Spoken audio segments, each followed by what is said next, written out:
সেই প্রথম থেকে অনেক ভালোবাসতাম, কিন্তু এই রিসেন্টলি আমার ভিডিও করতে এতই ভালো লাগছে যে সকাল 9টার সময় ল্যাদ খেতে খেতে উঠেও আমার ভিডিও অন করে বসতেই হচ্ছে। আর এনাকে দেখো, ইনি যবে থেকে আমাদের বাড়িতে এসেছে, এনাকে একটু সকালে উঠে না আদর করলে আমার সকালটা তো ঠিক শুরুই হয় না। আমার তো অনেক ভালো লাগে ওকে চটকাতে, কিন্তু তার জন্য অনেক গালাগালিও শুনতে হয় আমাকে। সে যাই হোক, ওকে একটু আদর করে এসে আমার মা আমার জন্য পূজার প্রসাদ এনে দিয়েছিল, আমি সেটাই খাচ্ছি। সকালে তো আমার ভাত বাদে আর সবকিছু মোটামুটি ভালো লাগে। খিচুড়িটা তো আমার অনেক ফেভারিট, আরো যদি সেটা হয় পূজার প্রসাদ তাহলে তো আরো অনেকই টেস্টি লাগে। আমার খাওয়া কমপ্লিট হয়ে যাবার পরে আমি আমার ঝন্টুর জন্য একটু খাবার রেডি করছিলাম। ও তো আবার আমার থেকে ভালো খাবার না হলে খাই না, তাই মা বললো যে তুই এইভাবে মাখিয়ে দে, দেখবি ও খেয়ে নেবে। আর আমি তো জানতামই না যে ও এরকম ভাবে খেতে ভালোবাসে, তাই মায়ের কথা মতো আমি একটু ভালো করে মাখিয়ে দিয়েছি। চলো এবার দেখা যাক আমার ঝন্টুটা খাচ্ছে কিনা।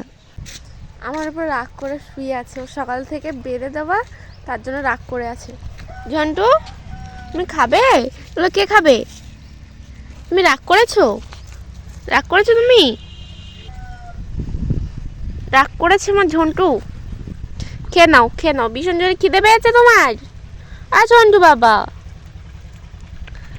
ওলে বাবালে, ওলে বাবালে। ওকে খেতে দিয়ে এসে আজকে রান্নার জোগাড়টা আমি করছিলাম। আর আজকে আমাদের বাড়িতে রান্না হয়েছিল বেগুন ভাজা আর তার সাথে ডিম আলুর ঝোল। তো এখানে আমি সুন্দর করে বেগুনগুলোকে কেটে নিয়েছিলাম। আর আজকে শুধু রান্নার জোগাড়টা নয়, আজকে রান্নাটা শুরু আমিই করেছিলাম। বাট আমার কপালটা যে এতটাই খারাপ, এটা তোমরা এই বেগুন পোড়াটাকে না দেখলে হয়তো বিশ্বাসই করবে না। মানে ভাবা যায় এত সুন্দর করে রান্না করতে বসলাম, তাও এই অবস্থা। আমার মায়ের তো আর গালাগালি দেওয়ার কোনো শেষই নেই। আমার মায়ের তো সব সমস্যাই ফোনটা নিয়ে। আমার মায়ের শুধু মনে হয় যে এই ফোনটা যেদিন না থাকবে সেদিনই সব সমস্যার সমাধান হয়ে যাবে, কিন্তু ব্যাপারটা তো আসলে ওরকম না। আসল ব্যাপারটা তো হচ্ছে আমি রান্না করতেই পারি না, ওই একটু একটু চেষ্টা করতে পারি। আর করা যাবে, আমি শিখে যাব আস্তে আস্তে। বেগুনটা যখন আমি পুড়িয়ে ফেলেছি তখন আমার মা এখন থেকে আমাকে তুলে দিয়ে নিজেই রান্না করতে বসে পড়েছিল। আর এইখানে দেখো আমি এগুলো কি নিয়ে বসেছি। এগুলো হচ্ছে আমার অনেক ফেভারিট জিনিস, এগুলো আমাকে একজন দিয়ে গেছে।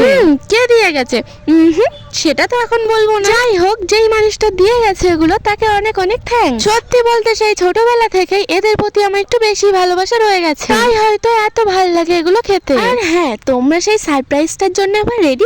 হ্যাঁ রেডি থেকো। তো চলো ভিডিওটা কেমন লাগলো অবশ্যই জানি। হ্যাঁ, থ্যাঙ্কস ফর ওয়াচিং গাইস।